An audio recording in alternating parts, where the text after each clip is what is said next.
This is Killer Innovations, a show about ideas, creativity, and how you can innovate.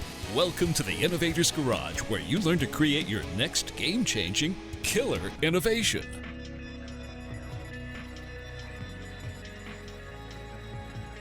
Welcome to Killer Innovations. I'm your host, Phil McKinney. We are, again, here in the studio as we come up to wrapping up the end of 2020. Now, I don't know about you, but I'm kind of anxious to get past 2020 and to get to 2021 with everything that's been going on. Now, as I look back over the year, it's been kind of an interesting year given COVID and everything else that's going on. It has actually allowed me to do more work in the studio than I would normally be able to do, which means we've been producing regular weekly videos of the episodes. So you can hop on over to the Innovators Network, which is the distributor for the show, along with you can hop on over to my personal YouTube channel, Phil McKinney. The Phil McKinney channel has all of the historical videos, all across the entire legacy of the show. So last week we did the show as standing. We're doing it again this time. I liked it. It kind of gave me an opportunity to move around versus kind of just sitting in a chair for the 42 minutes of content that we produce for the radio show. So this time I am actually standing in the studio. So if you're listening to the podcast or you're listening to this on radio, sorry about that. Hop on over and grab the video and you can actually see what I'm talking about here. So this week's show. Now, this week is going to be unique, so stick with me here. We have some big announcements to make on the future of this show and where we're taking this. So, one of the things that we've talked a lot about this show is the need to continuously look and reevaluate and innovate.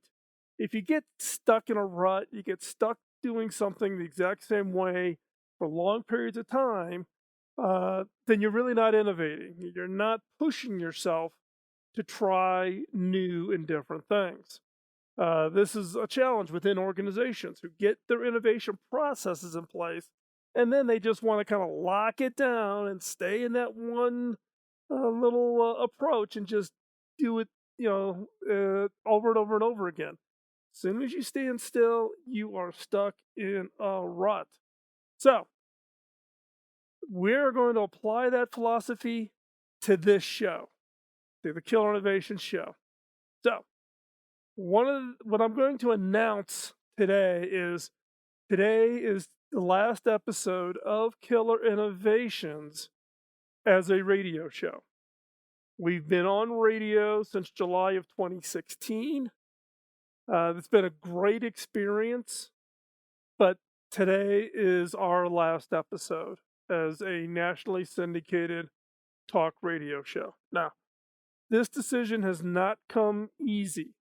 I've learned a lot doing the radio show, it's been great for us. But as part of our drive to innovate and to change, it requires that you have to stop doing something to free up that bandwidth to go do something else. So rather than me just hounding on this, I'm going to live this. We're going to live it starting in 2021. So today, this episode will be the very last episode of Killer Innovations as a nationally syndicated talk radio show. Now, if you're listening to this on the radio, on one of our affiliate stations, know that it's nothing to do with the stations or BizTalk Radio, our syndicator.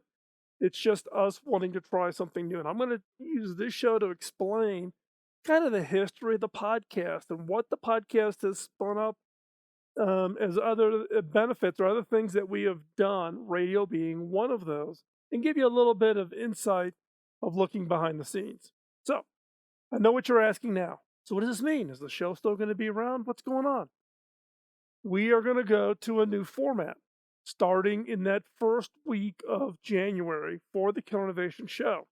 We are going to go to back to a pure podcast format, and I'll share a little bit more of that later in the show. So, the show is not going away.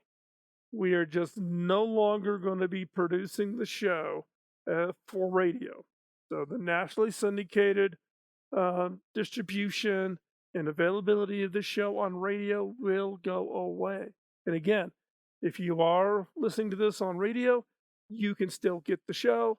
You can hop over, listen to iHeart, Spotify, um, Apple podcast app, Google's podcast app, you name it. We've been around forever, so you'll be able to find the show. Just search for Killer Innovations or search for Phil McKinney. But starting in January, we will be returning to being a pure podcast show, which gives us a huge amount of flexibility in the format. Now, this opens up some great opportunity for us to be a lot more creative, to be a lot more innovative in the format and in the structure. And I'll talk a little bit more about what we learned at having done radio for 4.5 years. What does that really mean from the standpoint of us and what we've learned, and what do we want to do in the show starting into next year? Now, however, this also leaves a number of questions unanswered. Now, a number of you have sent me emails on questions wanting to learn about, nationally syndicated talk radio shows, and how are they structured, and how do you do a deal, and how do you produce the show, and those types of things. So I've collected up kind of a set of those questions, and I'm going to answer those in the process of explaining kind of where we came from, where we are today, and where we are going. So those particular questions include: so how did I, Phil McKinney, get my radio deal? And did the book deal play a role? I'm going to give you the timeline of the podcast, my publishing deal for my book, and then ultimately the radio show. And asking how important was the podcast and putting all of this together to give me a platform. And how does radio syndication work? I had to learn it when I got approached to do the radio show back in 2016. I had no experience with it. I'd been on radio. I'd appeared on a number of radio shows around the country, either dialing in, or I remember one crazy night at the WGN station in Chicago, my first, big press kind of appearance. I was on that show for almost an hour and got to see a little bit behind the scenes, but that's 20 years ago. But I had to learn everything about what does nationally syndication work? How does it structure? How do you structure the deal? What's a good deal look like? All of that. And then the same question is, what does a typical book deal look like? Now, when I got my book deal to what book deals today look like, radically different, but I can give you some insight into the book deals. And then what would I recommend for others? Would I recommend you doing a radio show? Would I recommend you doing a podcast? Would I recommend you doing a book deal? Think about this as your media platform. It's a platform for your brand. Whether that is a personal brand, or whether that is a brand for your organization, your team, your project, your organization, your nonprofit. These are all media platforms. In order for you to get out there to tell your story, share your message, build up your followers, get your followers excited about what it is you're doing, get them to support you, whether that's simply being a fan to financially supporting you. So all of these things, the podcast, the radio show, the book deal, etc., are all part of a media platform. And for me, though, the motivation is different. I don't make money on the deal. In fact, I've written so many checks, and if I ever total it all up, I'd probably have a heart attack about how much I've spent over the years. But that was not my objective. My objective in doing all of this was to pay it forward. some great mentors, some great influences over the years invested their time into me. This was my opportunity to share that with you. So my motivation's different than what 99.9% of the people out there who do write books and do radio shows and do podcasts. I'll put myself in a little bit of a different bucket. I'm different because of the fact of what my motivation is. But what I've learned in the process, I want to share with you throughout the rest of this show so that you can learn and you can make the decision if it's right for you for what it is you want to personally achieve. So don't go anywhere. We're going to have a great show. We'll talk more about what we're doing when we come right back.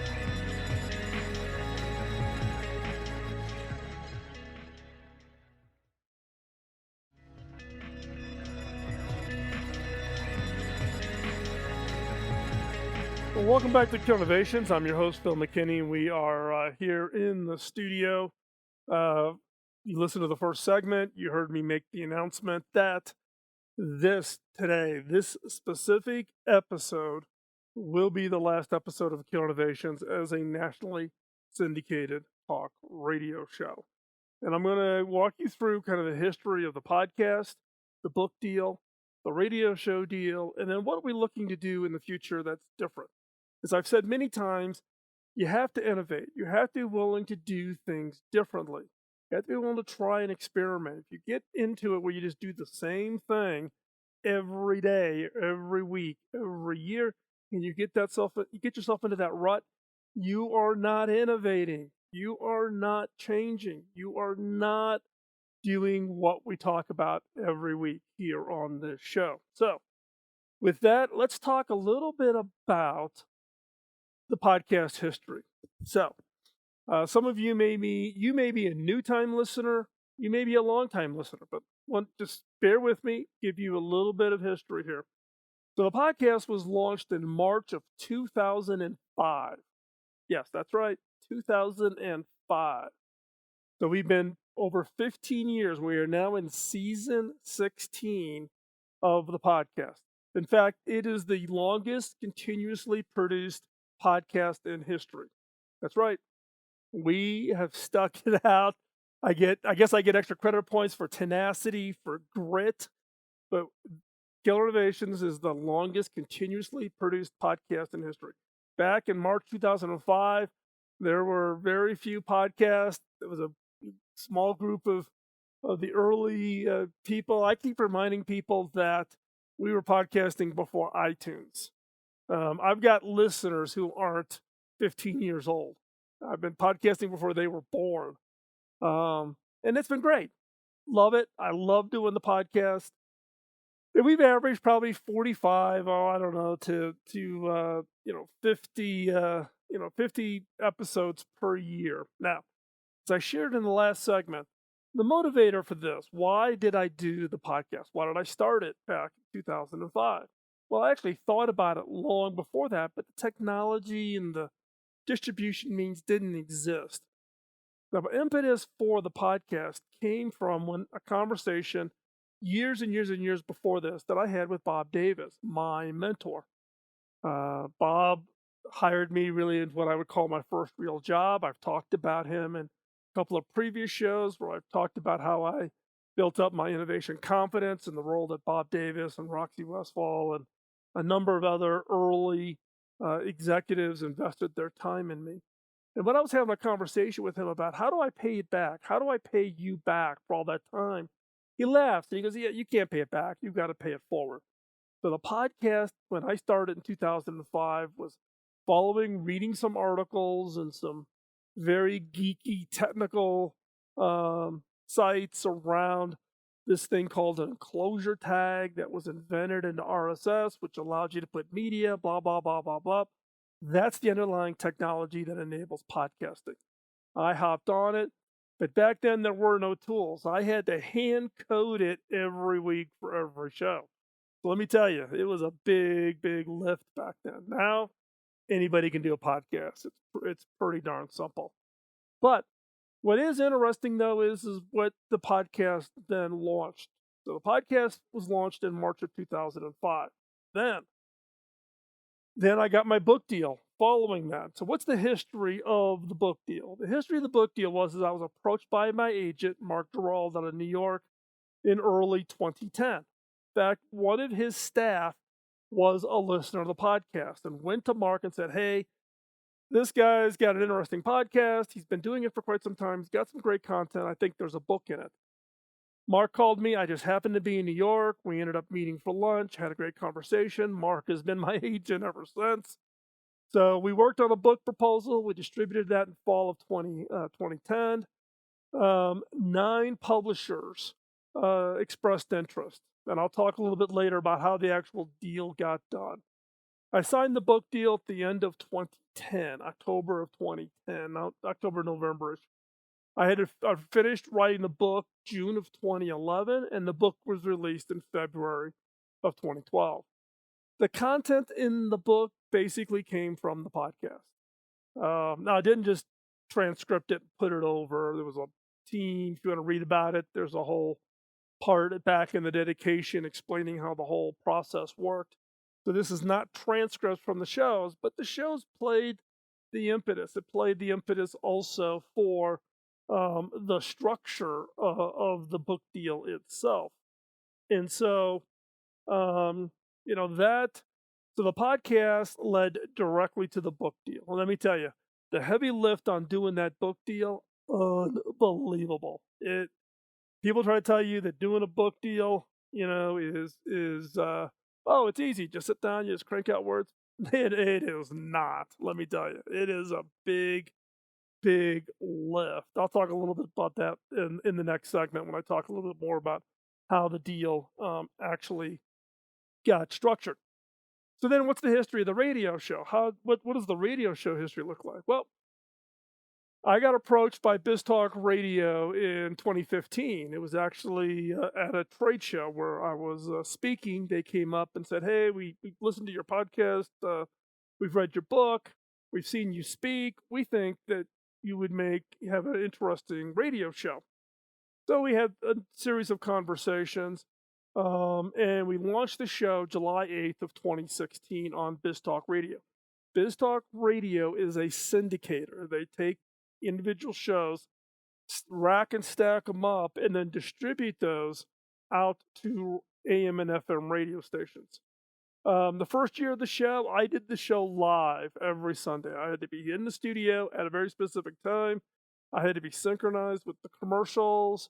I had an engineer talking to me in my ear, all of that. And let me tell you, it was crazy. We moved to a pre-recorded show in 2017 where I pre-record the shows. It's all pre-arranged, and then it just gets delivered out to the radio stations. And some of the radio stations have actually preferred that because then they can put my show into the slot that has the best audience. So a number of them, like stations on the West Coast, move my show around a little bit. And then today will be the last episode. December 27th, 2020 will be the last episode on as a nationally syndicated talk radio show. So I can tell you that the lineage has been the podcast is the base, is the foundation. Off of that foundation, I was able to successfully secure the book deal, and I was successfully able to secure the radio deal. And I'm not anybody special. You probably have great content. You probably have a story to tell. You probably have some great information that you can do the same thing. And I'm here to tell you, you can do it. In the next segment, I'm going to give you some more details about how the deals got structured. So don't go anywhere. We're going to be right back after this quick commercial break.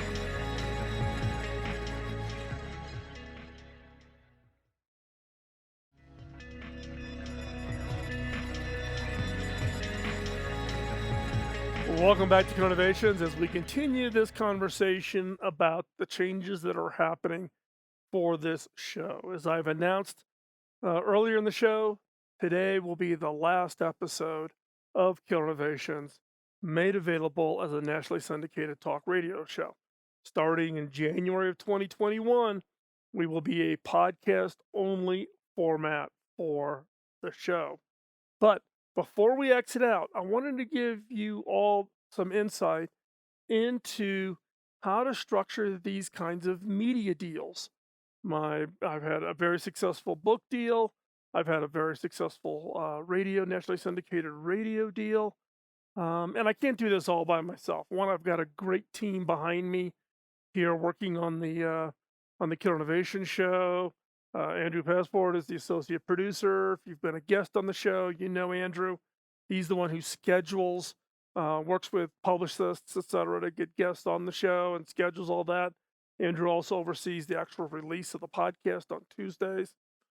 Kirk Nelson does all of the media work, video work, the audio work, etc., and has been a great resource in helping us as as we've done more and more media related to the show.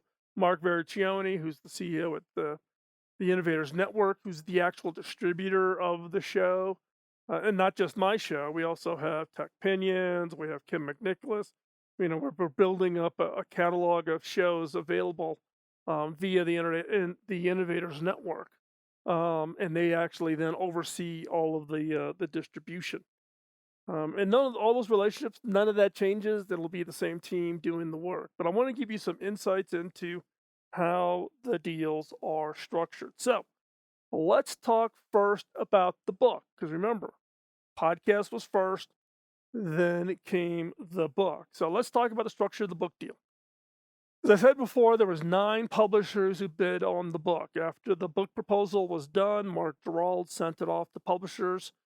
9 publishers came back and were interested in the book. 9 bid on the book. I spent a week in New York City meeting with all of them, and met with them, answered their questions. They got to meet me, and then all 9 were still interested. So then it's what's called goes to auction, and there's a very weird auction process whereby in a 1-week period, every morning they submit their bid. The lowest 1 or 2 bids get dropped off, and then Tuesday you're into another round of bidding. So by Friday, you know who your publisher is going to be. So it's kind of a weird structure to how books are auctioned. It's very compressed, and basically every day the publisher has to submit their bid for your book, and then whoever's on the low one on the list, they get knocked off. Hyperion won the worldwide rights. They uniquely bid on the worldwide rights. Most book publishers will only buy North American rights, and then see how the book does, and then they want to come back and then negotiate for worldwide. Hyperion, which at that time was still owned by Disney, bid for the worldwide rights. I committed to doing 75,000 words. I had 8 months to do it in. I didn't realize how big of a hurdle that was going to be. The author's advance is paid in stages. So it is paid in by deliverables. You can think about it if you're used to project management. So a certain amount got paid up front, certain amount got was paid out when you submitted your manuscript, and then so much got paid out at the point of publication when the book became available. The advance I was paid was very, very generous. I mean, it was like very generous. Um, and I recognize, though, that in the time that I did this in 2011, the book publishing industry is different than what it is today. Getting large, 6-figure advances just is not a reasonable expectation in today's world. So I count me lucky. I got the timing right on the advance. Publisher gets paid back first. The money you get is in advance against royalties. It's against the expectation of how much royalties this book will generate. So once you get that advance, the publisher keeps all the money that comes in until they get paid back the advance and the cost of producing the book back. Then you start collecting your royalties above and beyond your advance.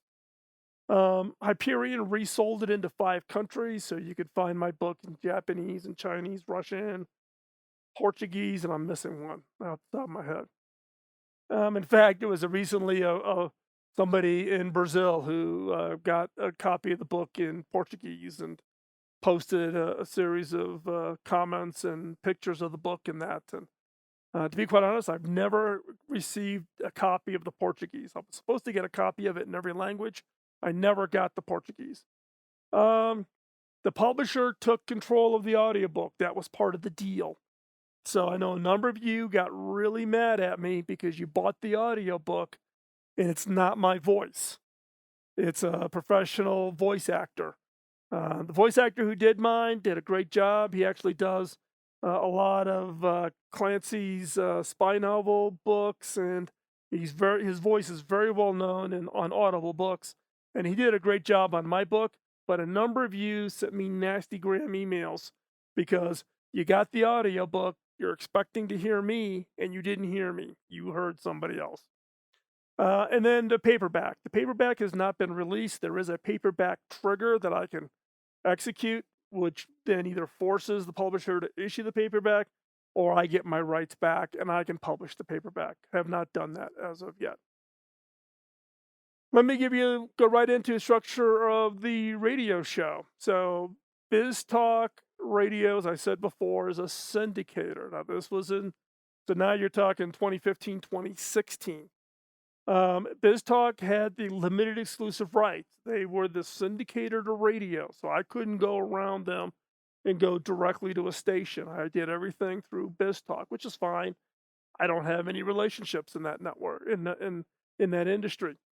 It's distributed as part of their service. They sell syndicated shows to AM and FM radio stations all over the United States. So that is the structure. Some of the constraints we have to operate on with a nationally syndicated show. We must comply with FCC rules, such as political messages, letting politicians come onto the show, profanity, appropriateness for age, all those kinds of rules. So you have to be familiar with FCC rules to do radio, or get ready with the bleep button. And then you must produce the shows based on the clock. So every show has a clock. In this case, BizTalk Radio has a master clock. So if you listen to BizTalk Radio shows other than mine, you know that the structure is pretty much the same. They are 4-segment shows. The first segment is 10 minutes and 30 seconds. The second segment is 8 minutes and 20. Third segment is 10 minutes and 20 seconds. And the fourth segment is 7 minutes and 40.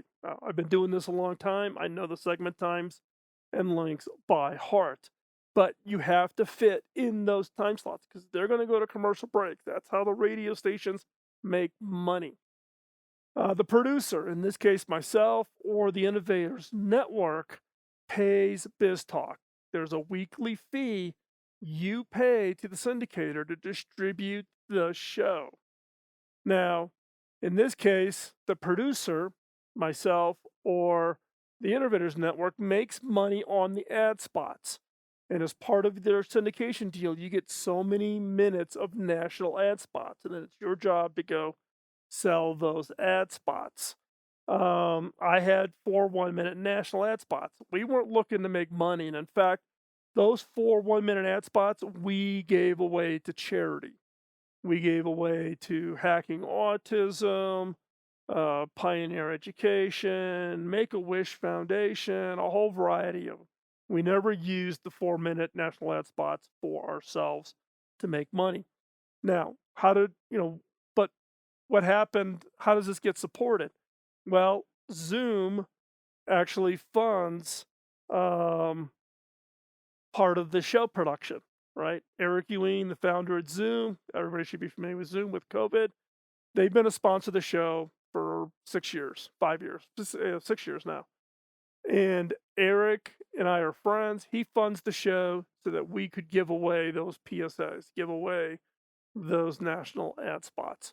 So when I come back, I'm going to share with you the lessons learned on all of this and why we're changing. So don't go anywhere. We're going to be right back.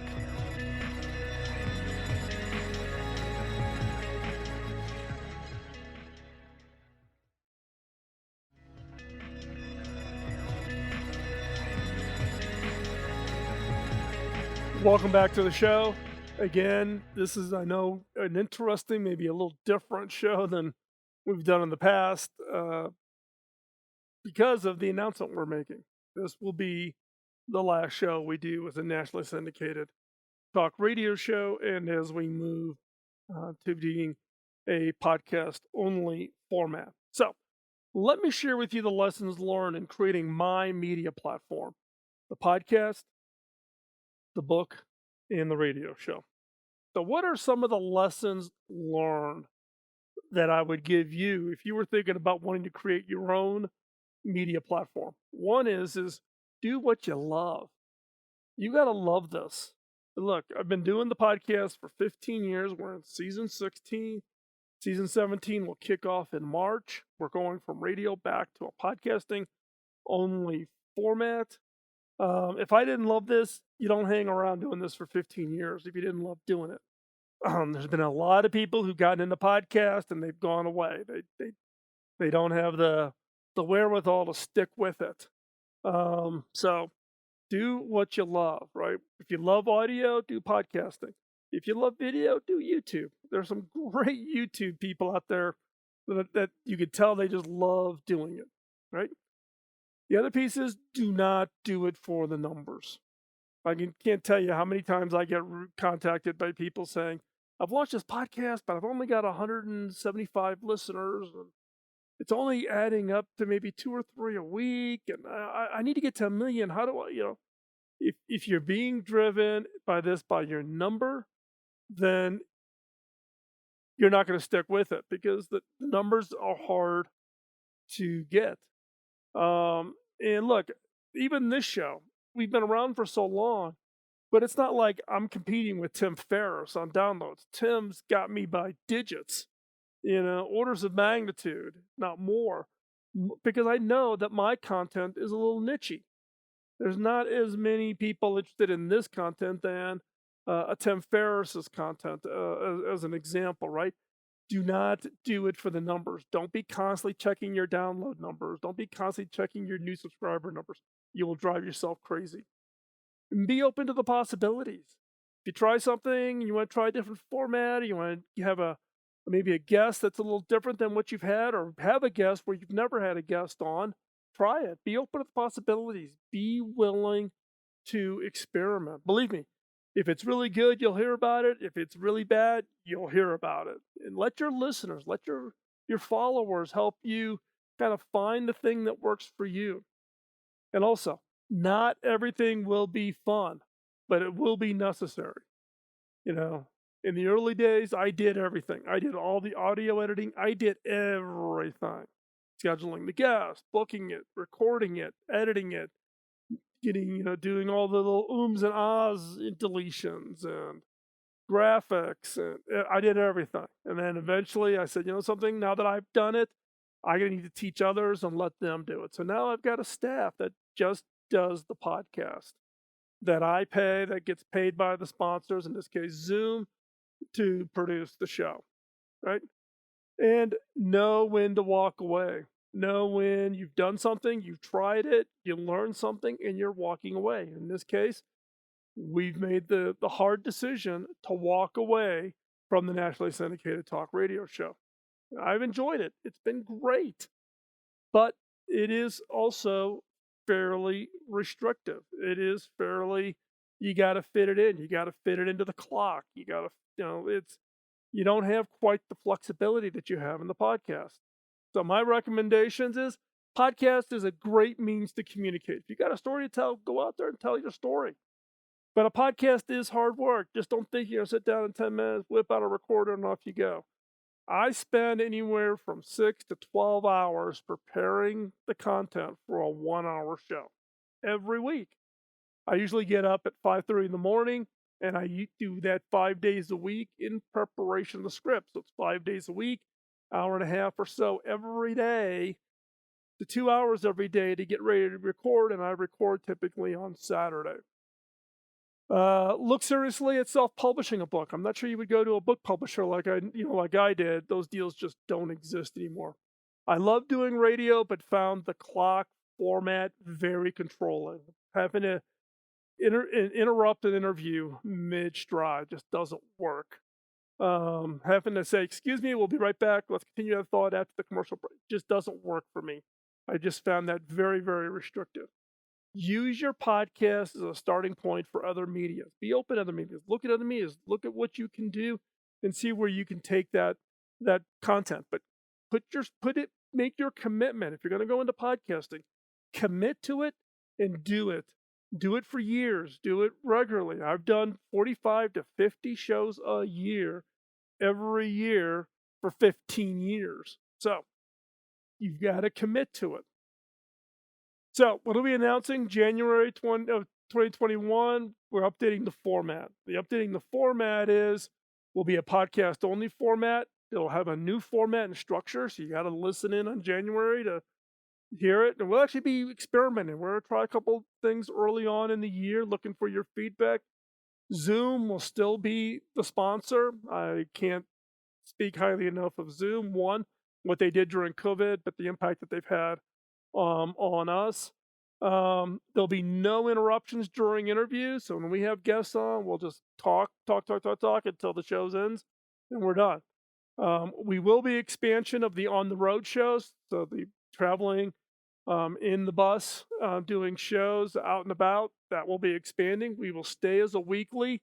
And the length, we're going to shorten the length up a little bit to 20 to 30 minutes. We feel that kind of maybe fits into your slot of all the podcasts you're listening to. So that's what we're going to do. So that is what we are going to be working on and getting ready for the future for the show. And so what I would encourage you is, if you are listening to this on radio, go over and check out, get us set up over either on iHeart or Spotify. I want to express my deep appreciation to BizTalk Radio. They've been a great syndicator, been very supportive, taught us a lot. The radio stations have been great to work with. They have taught us a lot. I think radio has a great opportunity.